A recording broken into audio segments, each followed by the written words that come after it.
they want to tell you when to stop hurting. And that's not anybody's place to tell you when to stop hurting. And everybody has a different lifespan of pain. One of the things you said to me that stood out in one of our DM conversations was you said, imagine if everyone in the world was 5% kinder. Mm-hmm.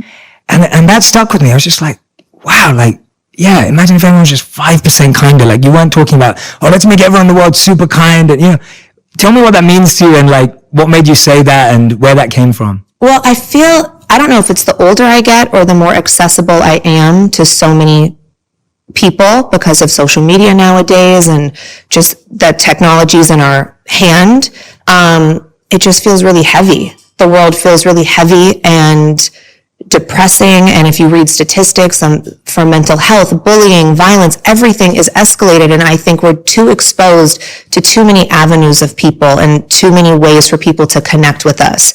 And we're all made up of energy. And when people either take too much from you, it is a ripple effect. And sometimes if someone projected negativity onto you, you just instinctively will project it back to them or as a defense mechanism to somebody else. And it's also not fair to misdirect that energy because it is a ripple effect and it goes to other people. But if we were to be a little more self-aware, and when someone is mean or negative to us, instead of us being combative back, if we were just like, why are you hurting? Or just even like, okay, and just took it instead of having your ego involved where you have to shout louder.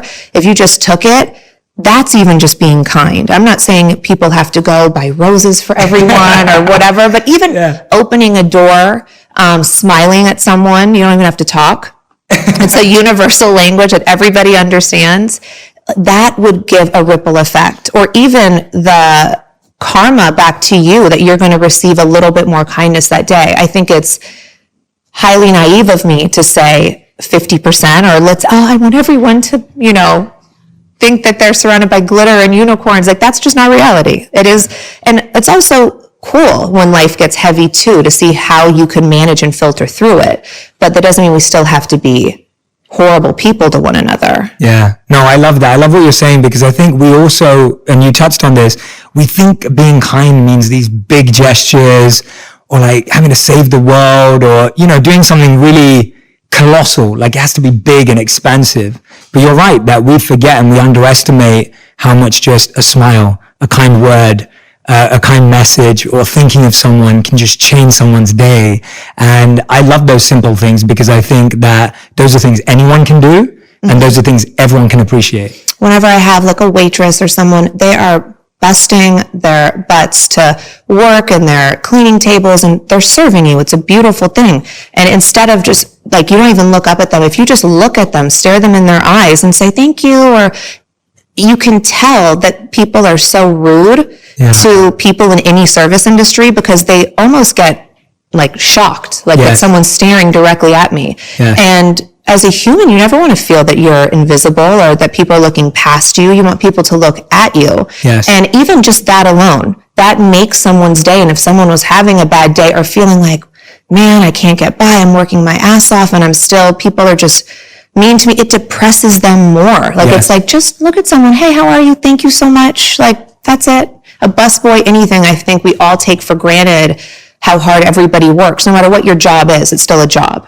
And just a little smile or a little, hope you're having a nice day, like something so simple, it does nothing for you. Like, why does that hurt you? Just do it. And it could really change their entire day. I remember a huge mistake that I used to make. Like, this was something that I wish I never did, but I did. And I literally used to walk into Ubers or Lyfts and I'd be on my phone and I wouldn't say anything.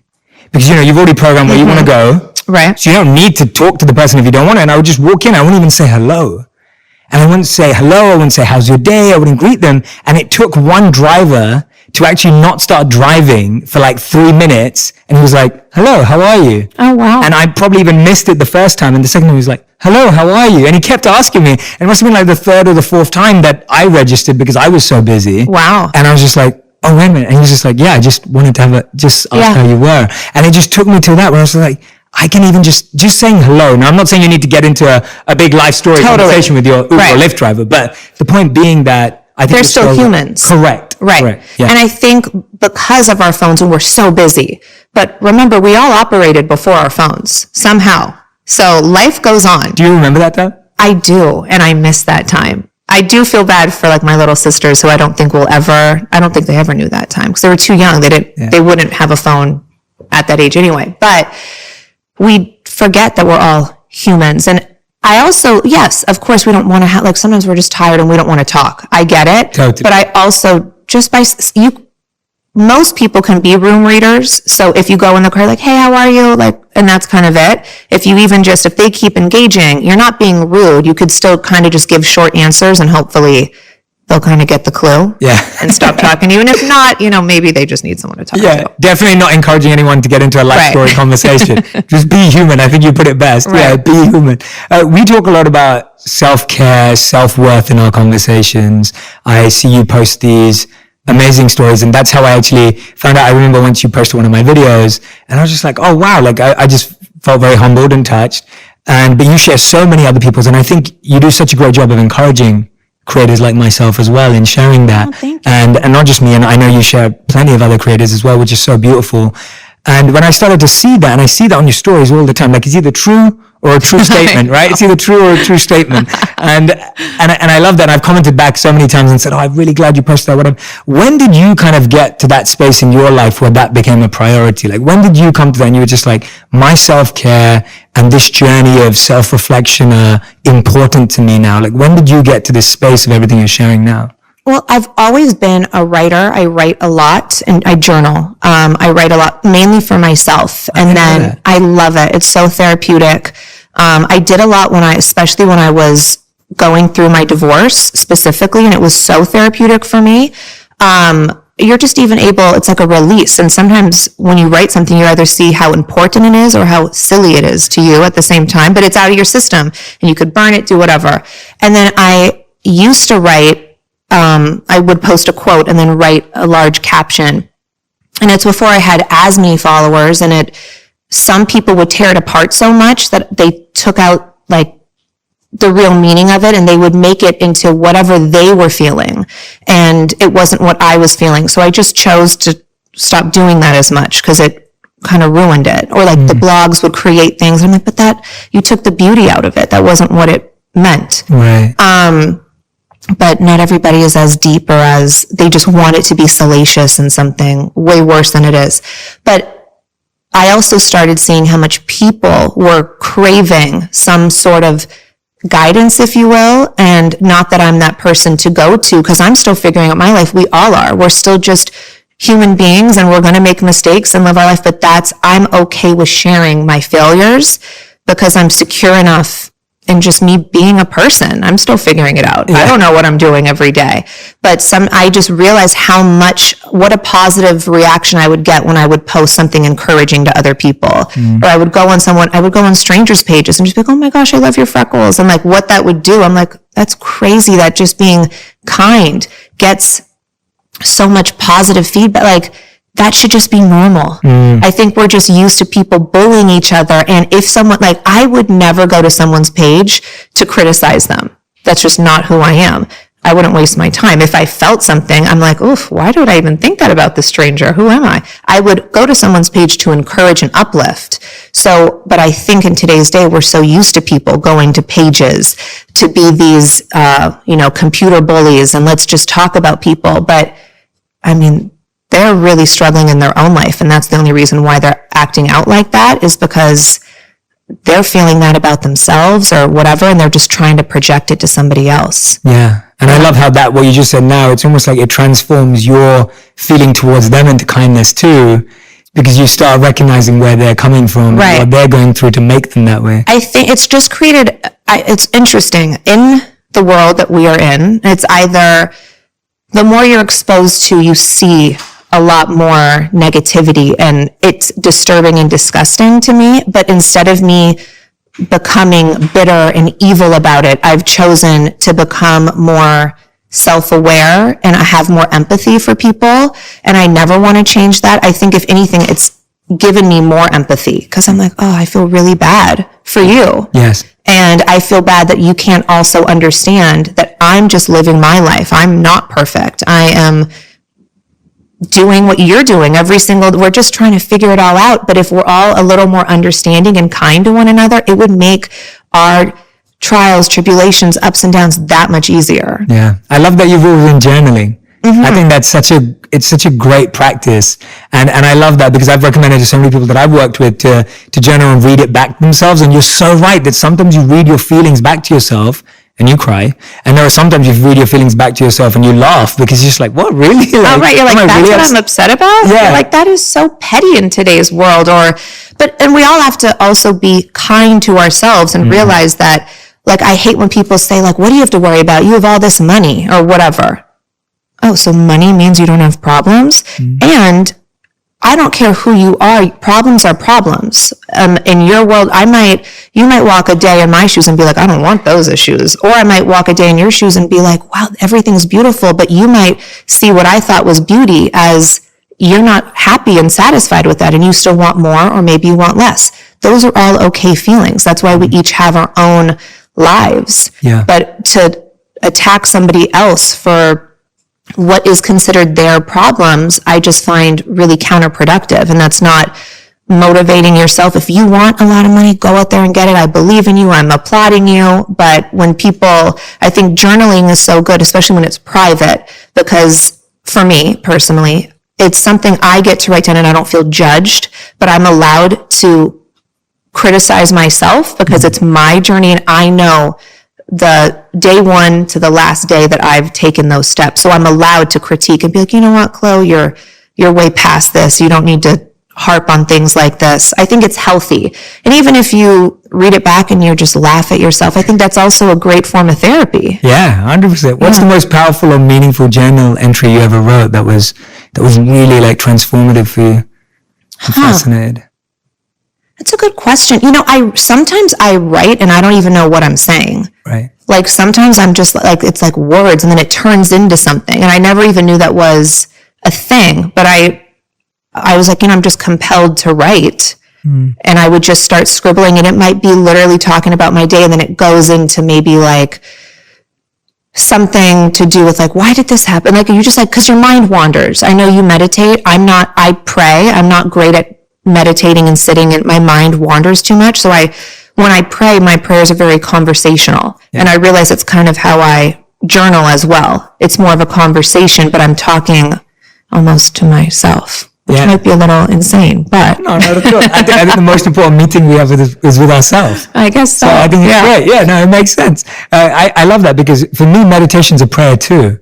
And I think that's what's so beautiful about it, that it is a conversation, it is an exchange. And often one of the things that I would do is in my meditation or prayer, I would ask a question. And it's not about trying to find the answer, it's about sincerely asking the question. Like, can you really ask a question with sincere intent, with a genuine feeling of like, I really want to understand this. And when you ask it with that, then of course it becomes a conversation because there's a response. And you're right, sometimes it's from within, sometimes it's from someone you have a conversation with that day. It comes from absolutely anywhere. And I love that. I think prayer is so important. And like you said, even if it's just a conversation with yourself, God, the universe, whatever you work with, it's a beautiful practice to have. I don't care what anybody else believes. I believe in God. I'm not judging whoever believes in. I do believe everybody should have a faith in something. It centers us. It holds us accountable for our actions every day. And so my faith is in God. I'm Christian and I wake up every morning early intentionally so I have a beautiful view and I open my windows and I just look and I pray. And I always start my day with gratitude because I think that transcends through the rest of my day.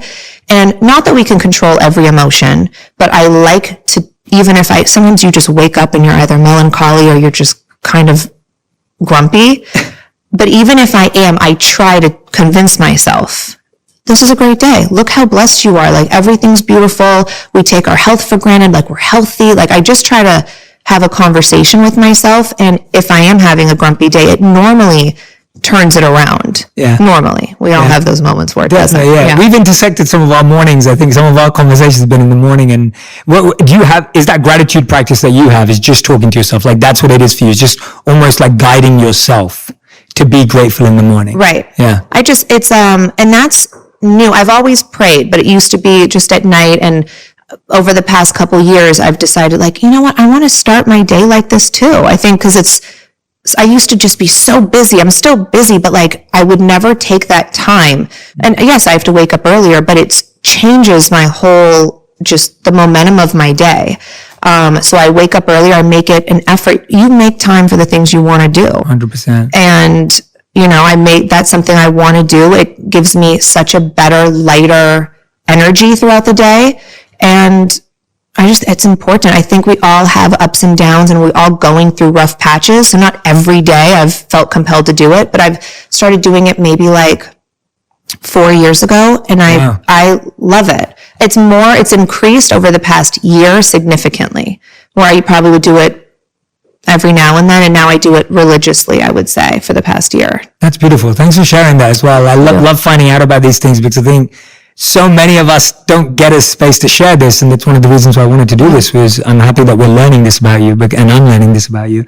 I love what you said about figuring things out, because I actually think when we're sharing, when we're figuring things out, they're more relevant. Mm-hmm. It's almost like when you figure something out perfectly and then you teach it, right, it's kind of doesn't feel as real to everyone who's learning. But like you said, like when you're trying to navigate life and you're making mistakes and you're failing, and that's the same with me. Like I'm always sharing that everything I'm sharing in my videos is stuff that I've been through and I'm working through and figuring out. Mm-hmm. What's something you're trying to figure out right now? Like what's something that you've been reflecting along right now? Oh, goodness, my life. No.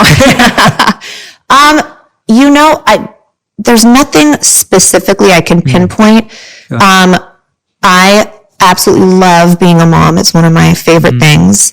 And, about under a year, I would say about 8 months ago, I've had a breakup. And so figuring out, I think people are so good at distracting.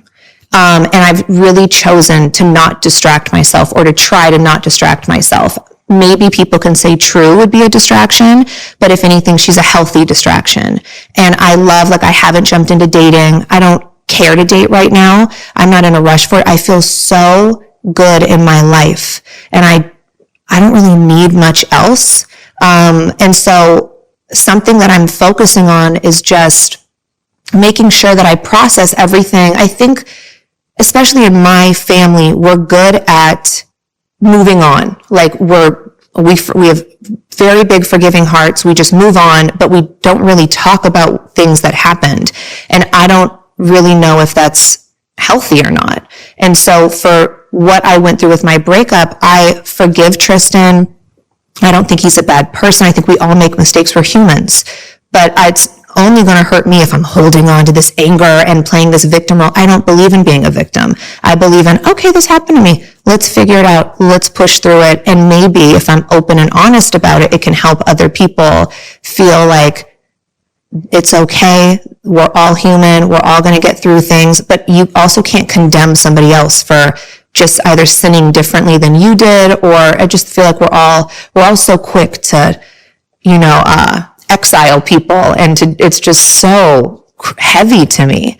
And so something I'm just focusing on is making sure I'm healed from that, or as much as I can, and try to understand it as much as I can, and then don't distract myself right now. And so I just try to have a lot of me time in the mornings, and that's where I kind of filter through that.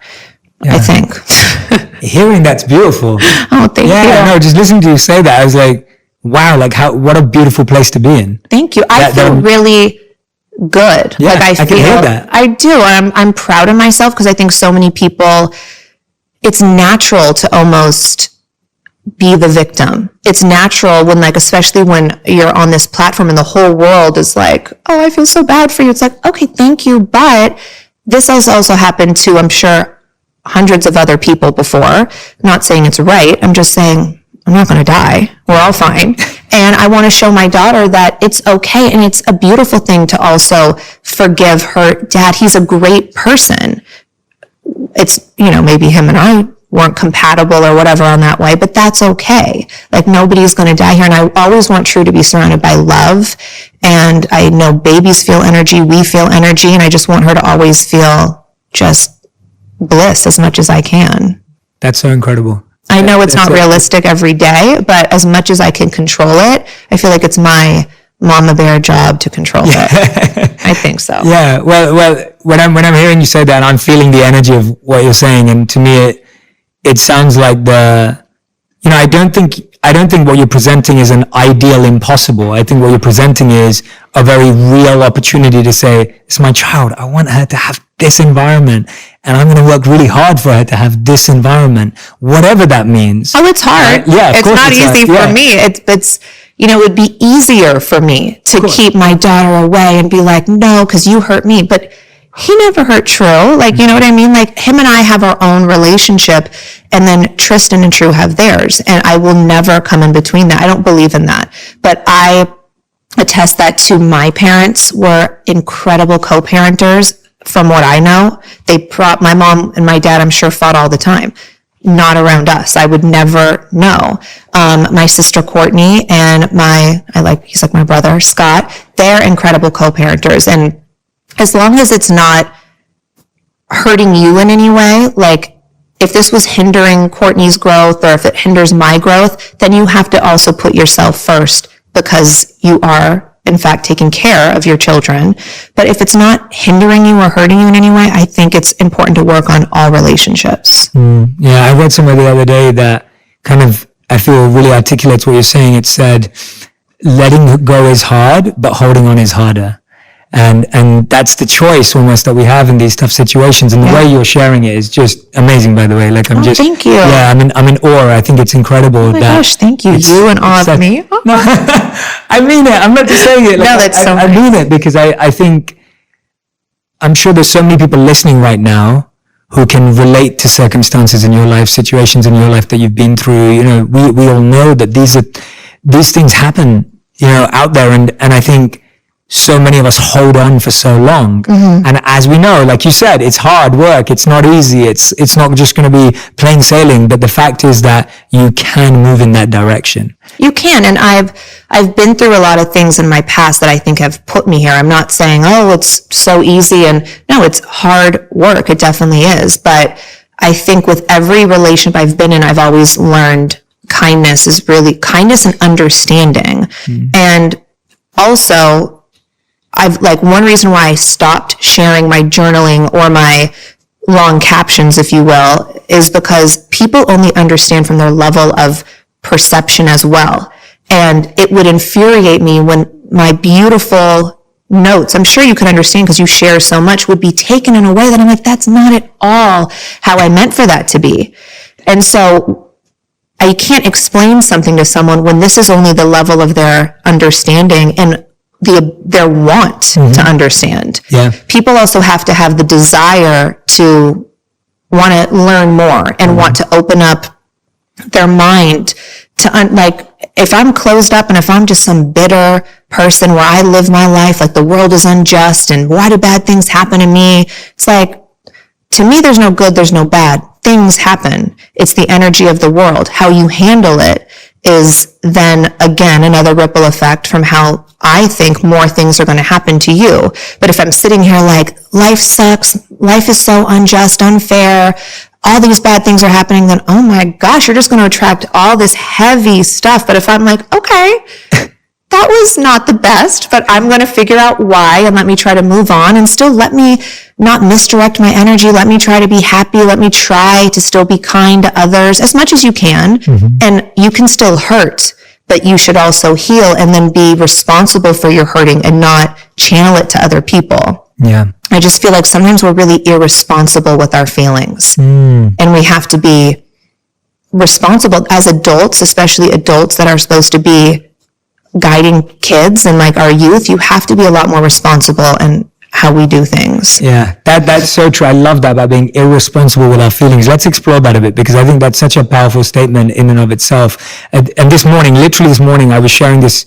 reflection that I was having on social media, and it was about how it's tough to start communicating with children, but sometimes it's even more tough to communicate with our inner child. Right? And like while we're trying to grow up and everything, and it's like what you're saying, that we're irresponsible with all the feelings that were there and we just move on. And we think when we move on, you've dealt with it. Right. But that healing that you're talking about is just, for me as well, like I always felt like I was someone who moved on, and I always felt like I was someone who like, oh, I didn't get affected by that. And then I started to see that actually I had behaviors in me that were complete reflections of a past pain, right? Like there were behaviors in me that were reflections of a past guilt. Right. And then I realized that it's not that they just disappeared, it's that they were going to come out in a different way that was going to hurt future relationships. It was going to hurt present relationships.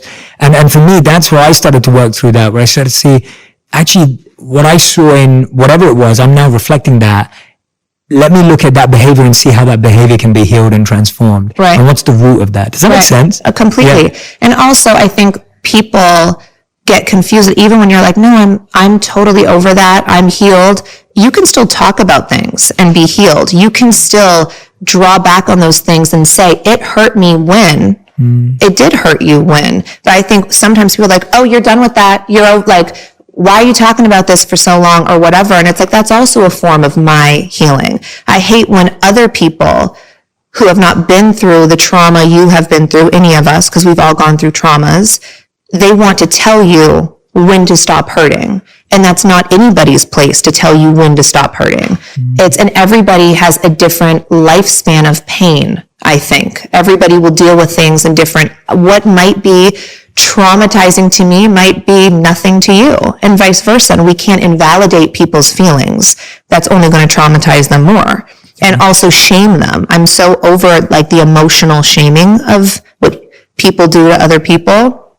People can have their feelings and do what they want as long as they're realistic. You also have to step outside of your own self and be self-aware and say, okay, am I completely delusional? Am I making these? Because you could also, your mind, you can play tricks on, and you could start creating a false reality. As long as you're being, I think, really authentic and genuine about your feelings, I think it's okay to talk about your pains and traumas. I think especially if you're doing it in a way that's beneficial to other people, I think that's being responsible.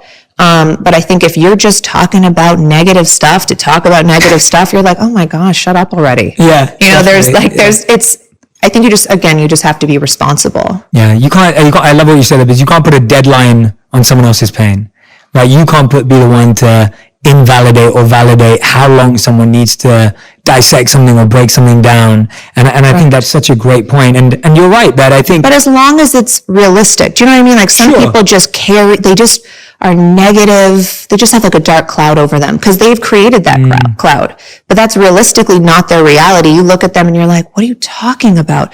And if it was something from 5 or 10 years ago, you're like, okay, babe, we gotta, not that we're putting a deadline on it, but let's start working through it. Yeah. Let's not sit in the beginning stages of whatever's holding you back. So it's the balance that you're talking about. It's a balance. It's not either or. Correct. Because you can't just talk about it forever and you're not doing anything about it. Right. At the same time, you can't say, oh, get over it today. Right. It's that balance. Like I can't stand people that are like eating a bucket of like Haagen-Dazs ice cream. Like, I'm so fat. And like they won't work out. They won't change their diet. They won't drink more water. They won't whatever.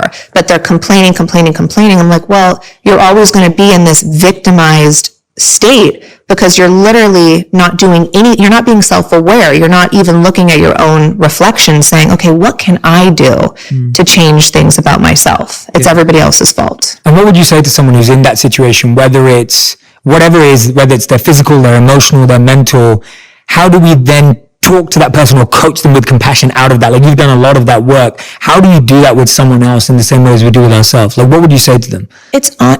It really does come from within. I think whenever people do things for other people, it's always, you're setting yourself up for failure.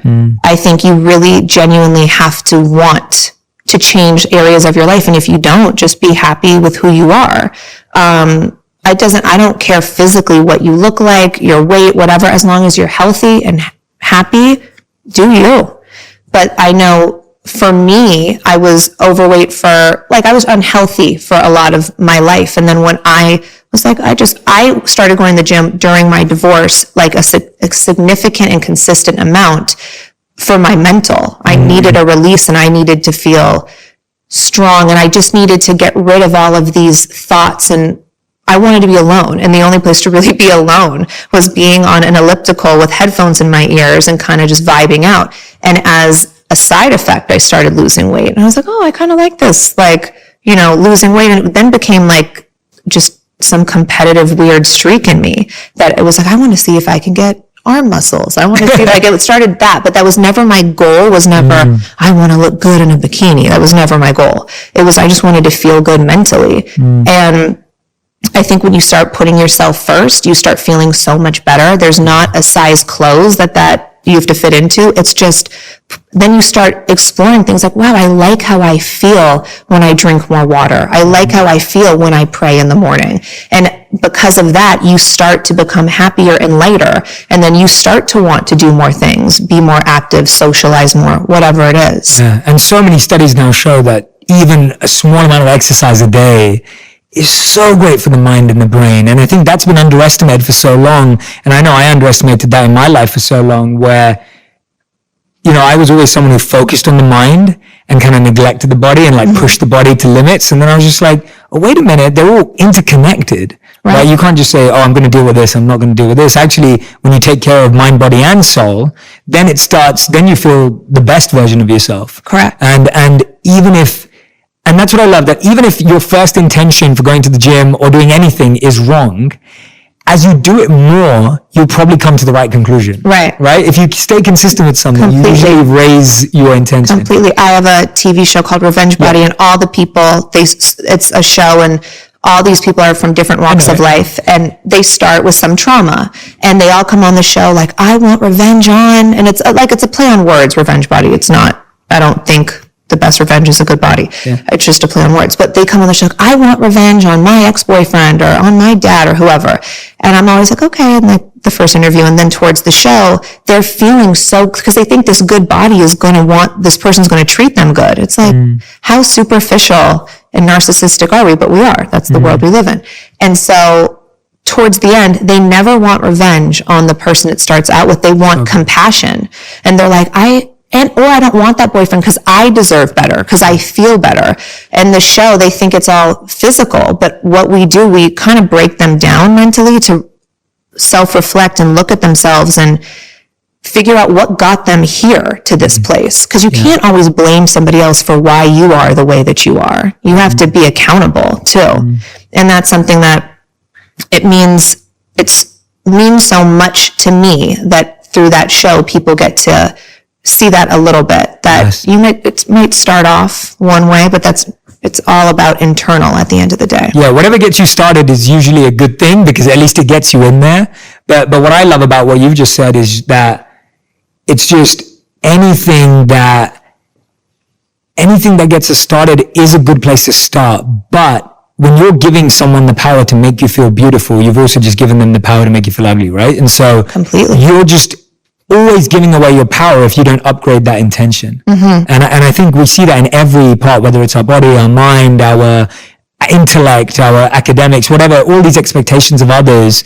The more we're looking for someone to say, yes, you're amazing now. It's like you waiting for that statement. You could wait your whole life for it and it can never come. Right. And it also almost could become an addiction. Like people, it might not be good enough from one person. They need it from thousands in this or whatever, but it's not that. It's because they need to hear it from within. You need to tell yourself, you're beautiful, you're dope, you're so smart, whatever it is. But they don't feel it. They don't believe it. So when people keep telling them, you're such a good person, they don't believe it at all. That's why they keep trying to find validation in empty things. I love that. That's amazing. You've talked about things that you do, like gratitude, journaling, prayer. What else do you do on a daily basis that you don't negotiate with? You like, I have to, obviously exercise too. Working out. Yeah, working out. Yeah, that one too. What else is there in your day that you just like, I can't negotiate with this. Like this has to be something that I must do every day, every week. Or those are pretty much the core. I mean, it's praying and working out are like my two that I do basically every single day. And like yesterday I did my schedule wrong, or no, the day before I did my schedule wrong, so I missed my workout, and I was like, I felt fine. I went along my day, but when I realized that I did my schedule wrong, I was like, oh my God, I'm so bummed. Because what it does, it just clears my head. I feel so good afterwards. So whatever that is for people, it doesn't have to be what your non-negotiables are or mine. It's just, I think everybody has to have those. There are I think they fuel me. Yeah, you talked about working with your family, which I think is fascinating in the first sense, because it's an amazing thing that you're constantly surrounded by, working with, you're just in that environment all the time. And you said that you're good at moving on and forgiving each other, which I think is an incredible quality as well. Like, what's that like to deal with every day, and how are you learning more from that experience? Like, what are you learning from that? I think it's one of the best blessings in the world that I get to say that my job is being with my family every day. When this first started, we were much younger. I think I was 23 or 24. I'm still 23 or 24, so I don't know how that works. But yeah, we're in the same generation. Yeah, I'm like, what? Yeah. But when you get older, you all have your own families and kids, and not that anything happens, but you normally see your family holidays not as frequently. We see each other every single day, and I'm honored to be able to do that. Yes, there causes more fighting or tension, but the thing that I've learned about my family is we are loyal, and no matter what disagreement we have or whatever, we'll always figure it out. We're not a family that's like, I haven't spoke to my sister in 7 years. Like, I don't know how people do that. And we are very understanding of each other. And I just think it's a really great dynamic. Like, we're understanding of if we're all going through something or whatever, we really try to be there for one another and support them through that. And I just think it's important to show our kids about family unity, or to show that, 2 heads are better than 1, 3 are better than 2. We're not competitive with one another. And whatever we each want to do, we support each other until the end. And I think today's world, everyone's like in a battle to who's the best and who's this and who's that. And when we first started, I remember like interviewers would always say, so like, do you guys go after the same men? Or they would always our questions would be more, they would almost want us to fight. They couldn't stand that it was just really like, no, we just love each other. And I don't know why people love something salacious and twisted rather than beautiful and just kind. Right. No, but I mean, it's true. And it's interesting, but that's, I guess good stories don't sell. That's why. Yeah. And I think we can change that. Like the reason why I do what I do and what I really believe in and why we've connected and what I love about our connection is I genuinely believe that if we keep giving people, if we keep shooting for the lowest common denominator for people, then they'll settle for that, right? Like if you only put junk food in front of someone, they're going to take that and eat that. Right. But if you put healthy food that maybe looks and tastes like junk food, but that's, really amazing, then most people will switch. Right. And I feel the same is true of media. I feel the same is true of stories. I feel the same is true of everything. I believe that people are more beautiful, deeper, and smarter than we believe. And we don't always give everyone an opportunity to live to that. And therefore, people with influence, people with responsibility, people with power can either choose to sell something that shoots at the lowest common easy thing to shoot at. And it's easier to sell garbage, quite frankly. It's so much easier. But we're the ones with the influence and the power to say, no, actually, let's make people aspire for the higher that we know that's inside of them. Right. Yeah. It's interesting. I get so many people will comment negatively when I post almost positive things. I have ups and downs. I have a handful of supportive, handful of, oh my gosh, get over yourself or whatever. And I'm like, you need this the most. Like it's so, you can tell the people that are really suffering the most because they're so quick to condemn and to just take the junk food. They just want the bad stuff. They can't handle the good things. And especially when it's consistent, because that's just, I post for me. I don't post for other people. Like I'm like, this is for me. I need to hear those messages. Yes. And if I need to hear it, I'm hoping at least one other person does. But it's interesting that you can see right off, like the people that are resistant to it, because some people they also don't want to open their mind up to becoming better people, because sometimes your own comfort will restrict you from your own happiness though, because they're too afraid to step away from their comfort zone. They would rather just be complacent instead of actually finding like something that really makes them happy and excited about life. Yeah. And I think I remember being there sometimes too. And so like what you were saying earlier of like having empathy towards that person and then praying for them and hopefully opening the door for them one day or having, wherever they're going to find that, because I do believe that the more we have these conversations publicly, openly, the more these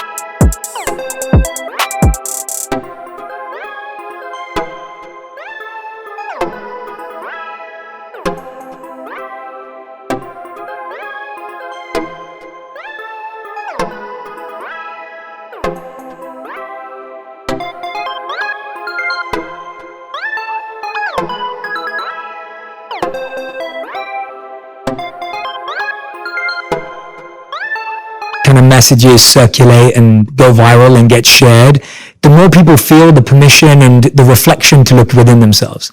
It's almost like if it's not out there, if you've never heard it from your parents, if you've never heard it from your teachers, Right. if you never heard it from your best friend growing up or the person you looked up to, it's kind of, a lot of this stuff, we expect people to have self-taught, but it's not. Right. It's something you have to hear from someone that you look up to or inspired by that kind of gets you going. It's interesting you said, give yourself permission to look inside yourself. And it blows my mind that so many people do feel like they need the permission Yeah. when you're in control of your own self. Yes. But so many people, they want to be like sheep. They just want to be told what to do and let me follow the herd. And that's just, it's mind blowing to me. Yeah, it is. It is. Tell me something that you've learned from True and something you're trying to teach her. Oh, Because so many of us, Cutie. because her energy on. hi, Malika. Malika's here. That's my best friend. So nice to see you. Thanks for being here. Yeah, nice to meet you. I'll give you a big hug in a moment. Yeah, later, definitely. But I know that you post so much about her. We've spoken about her. I think her energy radiates straight off the page. You know, my team was speaking about her earlier as well. Like, yeah, what has she taught you and what are you trying to teach her? I'm asking this because I haven't had kids yet. So Oh my God. No, take she's, and it's interesting. I never, like, you can feel your child's personality and like she's a really good person. Has empathy already for other people. And it sounds crazy that you can know that, but you can. I never really understood that until I had a child. And I've always had patience. I'm good with patience. I've always loved kids, but she gives you a different kind of patience. And when you feel that like you're exhausted and you can't go on with your day, when you're around your own child, you get this surge of energy and you're just like, oh, I got to keep going. Like you just figure it out. And so she just gives me, I think, more of a drive and to stay fit, to stay healthy, because I want to be an active mom with her. I want to be here as long as I can. But I would say it's a different type of patience. I think it's a softer patience. And I mean, I've always been goofy. I've always been silly. So my inner child is there and I will be the first one to play and be wild. And I don't care how I look. Like I'll be an animal. It doesn't matter. But I mean, you're just like reliving your childhood again. It's fun. Yeah. Oh, that's awesome. Yeah. So that's what she's teaching you. She's taught me so much more understanding from my mom. Oh. And you just realize that I think when you're a kid, you think your parents are superheroes, and they are, but you still have to understand they're just humans. They're still like, I'm just a person. Doctors are just people. We give everybody so much power, and they're allowed to make mistakes. They're allowed to not know what they're doing. My mom didn't have Google. How the hell did she figure things out? Like now me, I'm like, I don't know. Can kids have honey? I'm like, I have no idea. I ask my phone and I get the answer. Back then it's like, I have so much more compassion, I think, for my mom. And if when I was a teenager and I'm like, oh, why'd you do this to me when I was a kid and whatever? And I'm like, because she didn't know. Yeah. She had like, I feel like I have more understanding and compassion for my mom. Yeah, absolutely. I love that. I did a podcast about 3 weeks ago and it was called 6 Reasons.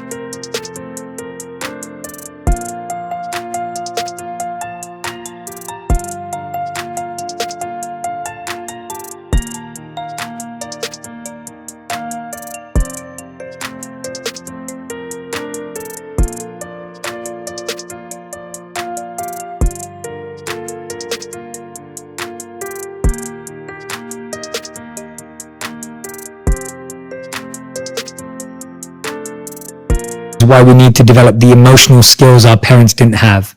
And one of them was to recognize how hard it is. Yeah. And the second one was to build compassion because of how hard it is. And to recognize what you just said, like the ease at which we have information, the more conversations about parenting now, and like more research that's been done. Right. And you look at parents before, all they had was just what their parents told them, and then that was passed down and passed down and passed down. So yeah, that's a beautiful lesson. I'm excited to see what I learn when I have children. Yeah. But those are definitely beautiful It's ones. the best. Yeah. It is the best. Yeah, those are definitely beautiful ones that I can take forward. What is it that's on your mind right now, or that when we were talking and we decided to do this, what was there that was in your heart that you were like, Jay, I really want to share this. I want to talk about this that we haven't kind of dived into right now. You're like, there's something on my mind that. No, I feel it. I mean, I was so excited just to sit with you and to have this natural conversation. I feel like we've touched a lot of topics, and I love that. I didn't want it to be too contrived and about promoting something. I just wanted it to be like a beautiful conversation. So I appreciate that. And I feel like, I don't know, is there anything else? Thinking. No, that was the same for me. My intention was I wanted to hold space to just hear you and let you talk and share, because like I said at the start, from any conversation we've had, I just think that your journey of figuring it out, sharing this positive message, that energy is so awesome, and I want everyone to experience that. Thank you. And that's what my intention was. And I think I've had that today. I'm just sitting here listening to you going, I've just learned so many things today. Oh my gosh, thank you. And that's the thing. I think our show is our show, and that's a piece of me. I don't blame anything like on editing. That's who I am. That's one layer of who I am. And I don't really get to divulge in this layer of who I am. I mean, I do little bits here or there on Instagram. Yeah. But sometimes, like I said, it's hard because people tear it apart from what their level is to perceive something.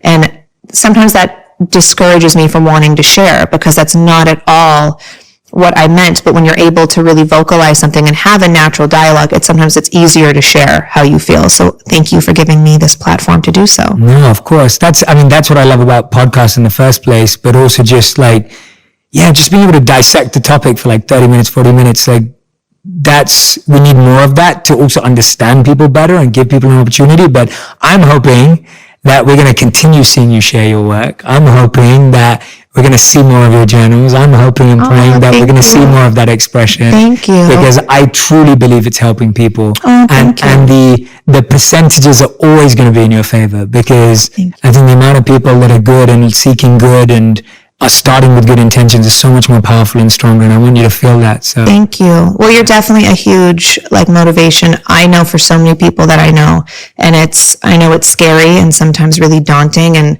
heavy, because so many people someone like you turn to you, because I know the little amount that people turn to me, and I'm not some self-help retired monk. Are you a retired monk? Yeah, I don't know. Former monk. I don't know what the proper term is. No. But I could only imagine how draining it gets for you, because people are requiring so much of your energy. But keep going, because you've helped me in so many ways. And remember the first time I ever heard about you, someone sent me a YouTube video of you. It was before I found you on Instagram. And I was like, who is this man? You're so moving. You're so genuine and kind with what you're saying. And from what I feel, non-judgmental. And it's just a really amazing trait that you have. And I know you're helping a lot of people, and you've made me feel like it's okay to share more things. And that's why I like to share more other people's stuff, because I feel like people, sometimes they get too critical if they think it's just mine, and they need to know that it's okay to share love and kindness the way that you do. So thank you. Yeah, and thank you for encouraging people like me. I'm humbled by hearing that from you, and it means the world. It really does, because there's a beautiful statement that was said by Martin Luther King, and he was talking about how like those who love peace need to learn to organize themselves as well as those who love war. And I think that those of us who are in this mission and purpose of wanting to spread kindness and not just in like this positive movement sort of way, like I think like real work, real healing, real transformation, not just like, let's be happy, not that kind of stuff, but let's really do the work. Let's really heal. Right. I think it's really encouraging when we work together and we encourage each other and help to build stuff together. So, and sometimes people find it so like oh, you guys are just so happy. It's like, I'm not happy all the time. Yeah. I have my moments and I'm still very like, there's things I'm like, oh, really? I have to do that or whatever. Yeah. But then I have to also be like, okay, no, I get to do that. Like, I have to change my thinking. I have to talk to myself sometimes. So it's not like once you have this mentality, you're always in it. It's just a great reminder for ourselves. And Yes. also just to change your wording from I have to I get to. Like little things like that. If you just try, if you're just aware, it would help you. I think people think it's also too overwhelming to just be kind, or, and like you said, it's a little 2%, not even have to be 5%, you know, like it could just be a little bit, and what that shift will do for yourself. Yeah. Yeah. That's awesome. Well, I'm hoping that anyone who listens to or watches this conversation feels the energy that I'm feeling right now from you and from being in this space and hearing everything you've been saying. I hope that they get to feel that too. And I hope that they carry that throughout their day and their year. And